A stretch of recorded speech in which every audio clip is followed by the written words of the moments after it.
In this episode, we chat to Joshua Chin, who owns Kronos Agency. Now, I met Josh back in December of last year at Affiliate World, where he was speaking about all this weird, wacky, and wonderful email marketing stuff. Stuff that every single brand should be doing. So if you own an ecom brand and you're watching this or listening to this, do definitely opt in and listen carefully, because we get real into the nitty gritty of how to actually craft your brand messaging and execute on your email in line with that. So this one's a really great one.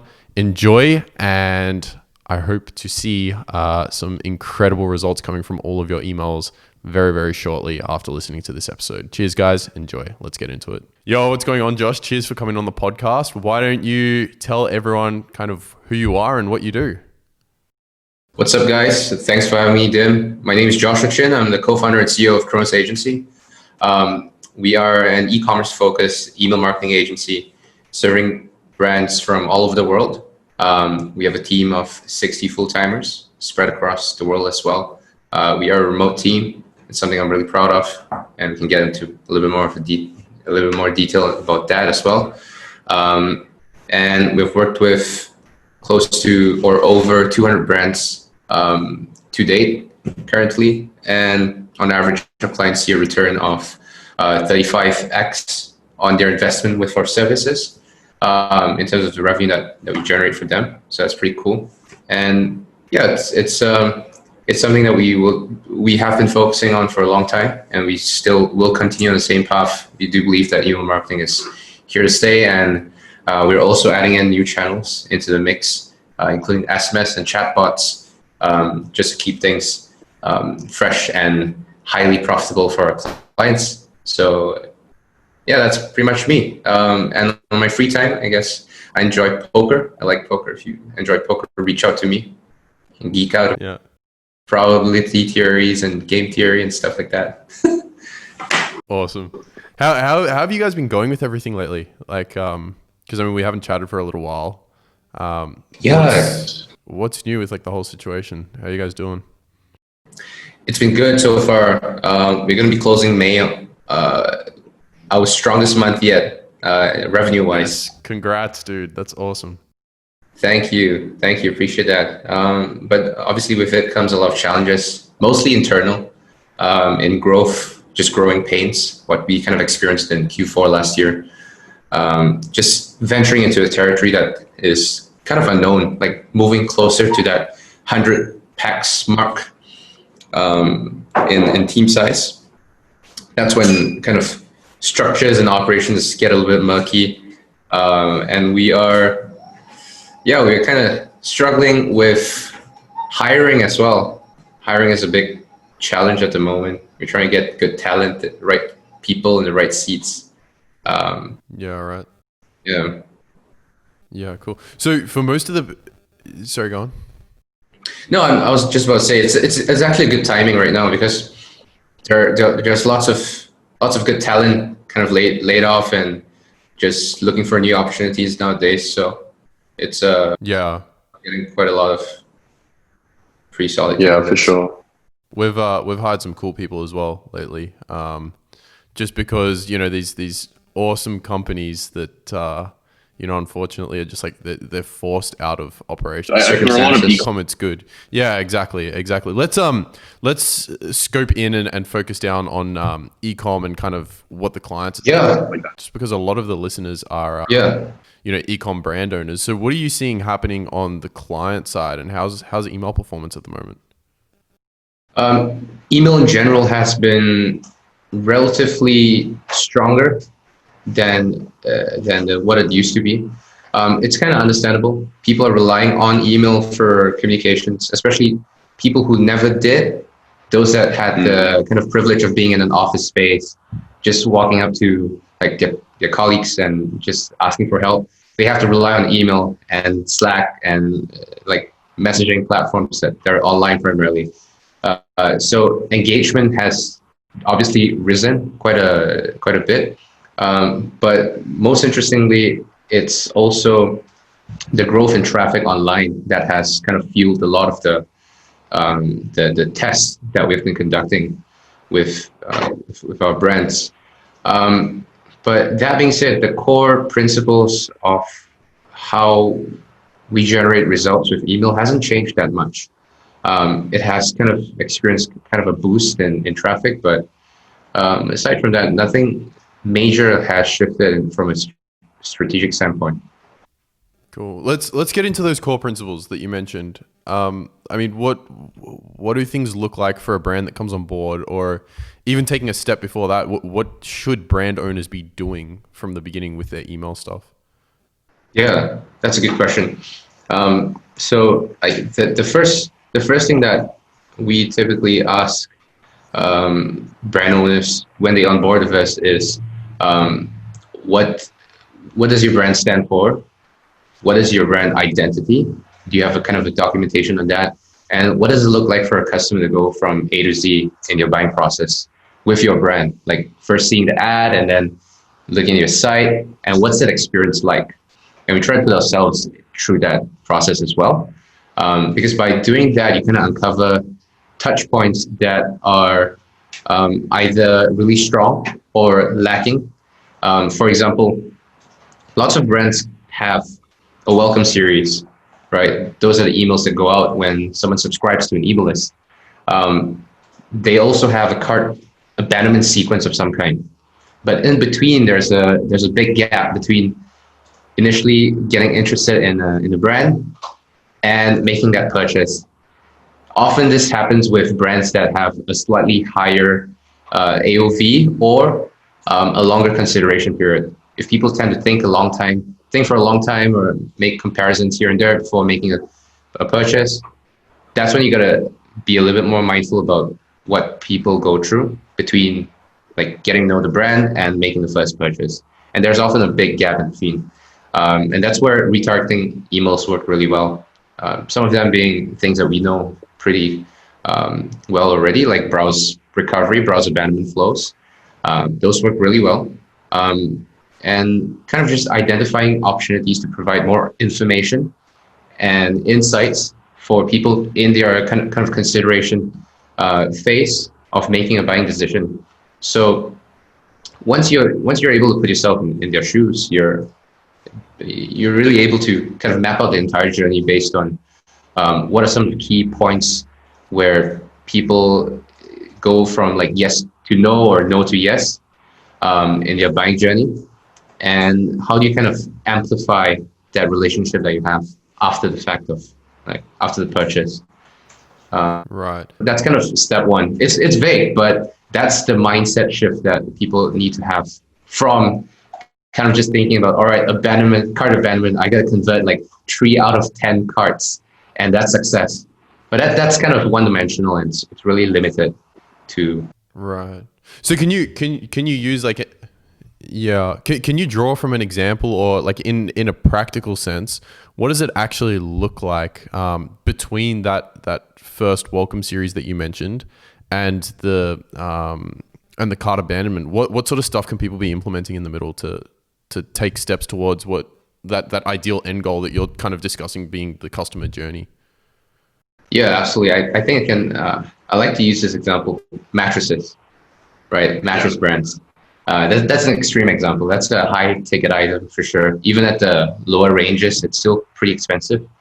And people tend to they take a little bit of time to make their decision. And that's understandable. They want to know the different features that are available out there, what they need, what suits your body type, their sleeping posture. And all these questions are in their minds as they go through first subscribing to the list, either for a discount code or even just out of interest, to making an add to cart action, which is something that's really significant. It's a significant event. But in between, there's often questions that I just mentioned, like what type of bed is best for my sleeping posture? What type of bed is best for my body type and body weight? Do I even have to consider that? What are the different options available out there? And that typically takes maybe a week or even longer than that, a month. And having some sort of a identification of how long that takes is key for you to be able to kind of build flows and automations to provide that information at key junctures in their interaction with your brand. So in this case, with mattresses, immediately after the welcome series, that's when people have a kind of a brief understanding of what the brand is all about, what the products are about. But they might have questions like, all right, now I've got to know your brand. What else? What other brands are there, and what makes you so different? That's when people typically go to Google or third-party review sites. But that's a great opportunity with from an email marketing perspective for you to step in and say, hey, don't bother. I'm going to give you all of the information that you need. And these are the comparison charts that you need to know about to make a decision. And this is coming directly from from third-party sites that have reviewed our products on a side-by-side comparison, for example. And then knowing that kind of moves people on to the next stage of, all right, now that I know that this brand is for me, what type of product is best suited for my body posture, body type? That's when you kind of identify that via the type of content that people consume on your site. If you have a blog, excellent. The type of content on your blog is a relatively good determining factor of what stage of your consideration period is looking like. If they have, for example, consumed 2 to 3 content blog posts that talks about body types and how it affects your sleep cycle and how you should have a bed that complements, a mattress that complements your body type, that's an indication that, all right, these folks are ready to move on to the next stage. That's when you retarget them with things like pricing, discounts. That's when it's actually interesting to think about. All right, hey, you've read so many articles about our mattresses. Are you interested to learn more? Or do you have any other questions? Contact our call center or customer support. They're going to help you make a better decision. And that's when the other strategies come into place, right? Like call centers being a profit center, training your CS team to take sales calls like that, and kind of just mapping that out into a framework. I like to visualize it and like literally pen it down so that you can actually see people going from one stage to the next. Right. So like talking on like an executionary level, how is all of this, because you're talking about all the fundamentals and like a really high level kind of overview of everything, but how is all of this actually communicated and executed on at the end of the day? I mean, you've got so many different elements when it comes to email, like the design and the copy, and get into a bit of that and what actually makes good copy and a good design, and should you even worry about design or just conversion? Because I know there are some people that are super extreme, like, oh, how can I just optimize the shit out of this no matter what? And they kind of lose the brand message. And so, yeah, I love that question. I love that. Yeah, so cool. It's tough, you see, because as an agency, you kind of want to satisfy a client, and you kind of want to do everything all at once. But you got to understand that there is a priority to whether or not you're coming from an agency's point of view or from the client side. It's the same. There's limited resources. It's unlikely that you have unlimited bandwidth in your marketing department. So from that point of view, here's how I would like to think about it from an ideal perspective. The top of line priority, number 1 would be structure of the email strategy. So that's excluding copy, excluding graphics. That's about what messages to send at what time to which audience, right? And even breaking that down even further, it's what messages, and then what timing, and then you think about what audience in that order. And then once you have that kind of nailed down in a framework, and I'll recommend kind of just drawing it out, the step 2 would be copy. And good copy is, obviously it starts from the subject line, then the preview text, and then the headline of the email. The headline of the email. I wouldn't even bother too much about the body copy if you're short on time. So kind of optimizing subject line, preview text, and headline in the email, you're pretty much good to go. Obviously, some kind of body text is required. And then comes graphics, and really just that's the icing on the cake. Graphics, it's good to have. If it's done right, it's absolutely powerful because it gives you an additional kind of toolkit in your arsenal to manipulate engagement rates, click rates, optimize for kind of different reactions that you want from your audience and direct responses.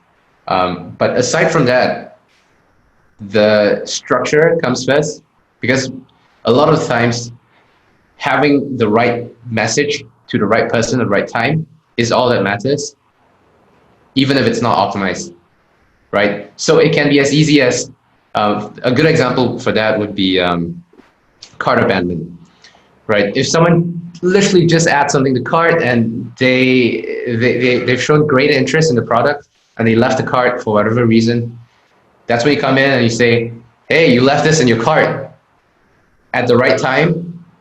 No matter what you say in your copy, they're gonna buy anyways. So it doesn't really matter that much because it's about timing. It's about getting the right message to the right person.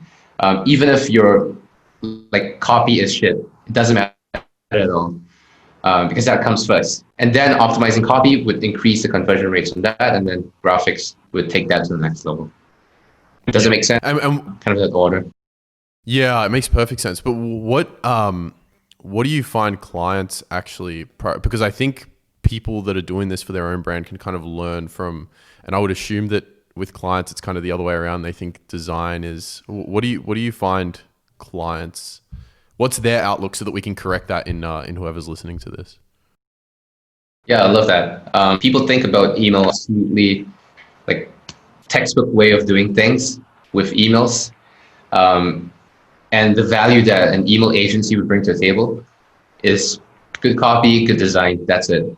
But that's not true because we take the same kind of approach as well. We prioritize email strategy first, email strategy and structure, and then copy and then graphics because we know that that is how clients are going to get the biggest bang for their buck. And the best results are coming from a prioritization map like this. But yeah, so it's really important to get that strategy in place first. And every brand is going to be slightly different. Obviously, there are going to be templates and frameworks that are available, things that people typically use. But if you don't put extra thought into why that's the case, especially in the context of your brand, like what we went through with the mattress idea, it's gonna be really damaging, and it's literally just money left on the table if it's not optimized first. Graphics work great, but if the fundamentals are not there, the emails are not going to inbox in the first place. They're not going to land in the right inboxes. They're not going to land to the right people's inboxes at the right timing, and that's completely irrelevant from then on. So for people that are actually going to go away and try doing this themselves now, or perhaps work with an agency, or maybe even reach out to you, what should they actually be aiming for in terms of these key metrics? How do they know that they're doing the right thing? Or on the flip side, how do they know that they need to put more work into it? That's a good question. Benchmarks. Yeah. So I think it's a little bit tricky because in industry benchmarks are kind of averages for that reason. And you don't want to be average. You want to be above average. So if you're relying on industry benchmarks like open rates, how much you're generating in revenue through emails, what your click rates are, that's fine. That's a good starting spot. But you kind of want to have an expectation of, all right, I need to beat this, like guaranteed, and by how much? That's kind of like the perspective that you want to be taking with benchmarks. And typically a good rule of thumb, so coming down to just like exact details that you can look out for. On average, your open rates should be at least 20% or above. At a very minimum, 15%. We typically aim at an average of 20% at a very least, to ensure that in the long term, your campaigns are being delivered to right inboxes. I know that sounds really simplified, but oftentimes that's what it is. If your campaigns are kind of at 10% or below 10% open rates, it might mean that like certain email service providers like Gmail or Yahoo, they're tagging your emails as spam, which is tied to your domain, which is a very, very tough situation to get out of. You do not want to land in that trouble in the first place. So make sure that open rates are healthy. And if it's healthy, that's kind of, you're good to go for a good amount of time. Awesome, awesome. Now, so for people that actually do want to get started with this, and perhaps want to have a chat with you, Josh, where can they find you? Where do you want us to send them to look? Yeah, I think the best way to do that would be through our site. It's chronos.agency. That's CHRONOS agency. Yeah. Yeah, we'll put that in the notes as well. Yeah. Yeah, or you can reach out to me on Facebook. That's always fine as well. I'm pretty active on Facebook. Yeah. Alrighty. Before we wrap things up, is there anything else you want to add to leave with the viewers before they go away? Well, that's yeah. Don't ignore email. I think yeah, for sure. I mean, if people are listening to this, that they're probably pretty well aware of the power of email and kind of thinking about digital marketing in a holistic perspective already. But yeah, don't get intimidated by it as well. I hope I didn't make it sound too complex. Definitely not my strength in kind of simplifying things, but yeah, start looking into it. It should be a core part of your growth strategy. If it's not, definitely look into it. Come have a chat with me, and yeah. Awesome. So that was Josh from Kronos Agency. We'll leave it all in the show notes below. Thanks so much for coming on the show, Josh. We got into some awesome stuff. Cheers. Thanks.